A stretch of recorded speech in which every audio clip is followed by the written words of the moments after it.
Sa kaugnay pa ring balita, una Interim President Toby Tiangco nag-sorry na sa pagpapalutang ng residency issue ni Senadora Grace Poe. Si Eagle News reporter Madeline Villar sa detalye. Mads? Humingi na paumanhin si una Interim President at nabotas Congressman Toby Tiangco para sa anumang damage na naidulot niya sa friendship o pagkakaibigan ng pamilya ni na Vice President Josmar Binay at Senadora Grace Poe. Ayon kay Tiangco, batid niyang nakapagdulot siya ng damage sa relasyon ng dalawang pamilya pero nilinaw niyang hindi niya sinadyang gawin ito. Ginawa ito ng kongresista matapos humarap sa punong balitaan ang anak ni Vice President Binay na si Makati Congressman Abigail Binay at nanawagan na tantanan na ang issue sa residency ni Senator Poe.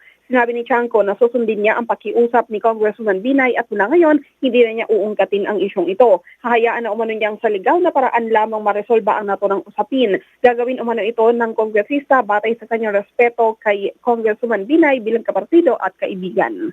Madeline Villar, Eagle News.